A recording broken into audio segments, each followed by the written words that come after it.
All right, Stephen M. Smith from Touchdown Alabama. He's got a top 5 at wide receiver. Who do you got for 2017, Stephen? Well, Mark, I guess I must really be the child of controversy because my top 5 starting at number 5 goes to Arkansas's Jared Cornelius at number 5. Jared Cornelius, somebody in my opinion that was the lone quarterback last year who had a 3,000-yard passing season in the SEC, 3,340 yards, 3,430 yards.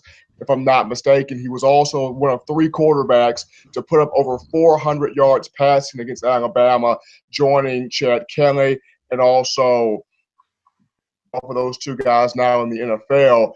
But what makes Jared Cornelius so special, he may not be the biggest guy at only 5'11", but he's got a quick first step, really snatches the ball well, played well against Alabama a season ago.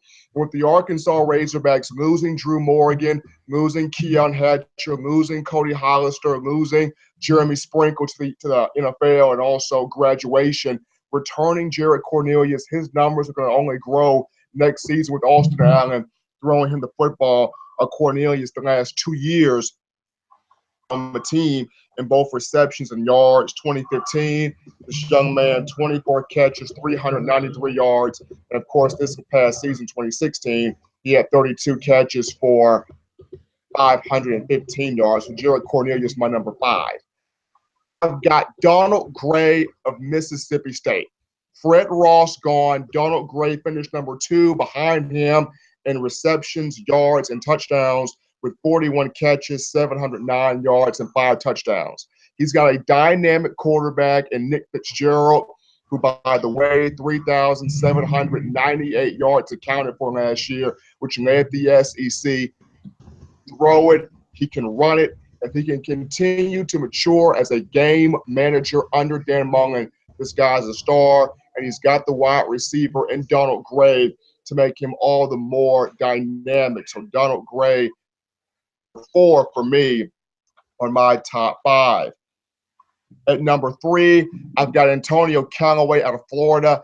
I agree with both Mike, Kevin here. If Florida can get adequate quarterback play, whether it's Kyle Trask, whether it's Felipe Franks, or if it's Luke Del Rio, somebody step up at quarterback and get Antonio Callaway the football more in space because he is dynamic. This is somebody that can do well in the return game at the wide receiver position. He's led the team in 2015 and 2016 in receiving yards, 678 receiving yards, 2015, 21 receiving yards just a season ago. So Antonio Callaway, number 3.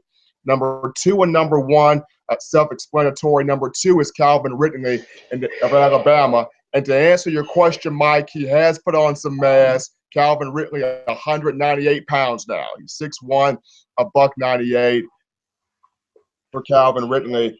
This past season, 72 catches, 769 yards, 7 touchdowns for Ridley. Despite him having to learn a quarterback in Jalen Hurts, sharing the load with not just Ardarius Stewart, but also O.J. Howard, Garrett Dieter, Cam Sims, and a bunch of other guys. Calvin Ridley still leading the team in catches a season ago with 72. And at number 1, self-explanatory, it's Christian Kirk in receptions in both 2015 and 2016 for Texas A&M. 80 catches 2015, 83 catches a season ago. This guy, 5 career punt return touchdowns. He's dynamic in every way you put him on the field. And as long as Kevin Sumlin keeps a solid quarterback throwing him the football and finding ways to get him the football, Christian Kirk is an absolute monster. So my 5 through 1, once again, number 5, Jared Cornelius, Arkansas. Number 4, Donald Gray, Mississippi State. Number 3, Antonio Callaway, Florida. Number 2, Calvin Ridley, Alabama. Number 1, Christian Kirk, Texas A&M.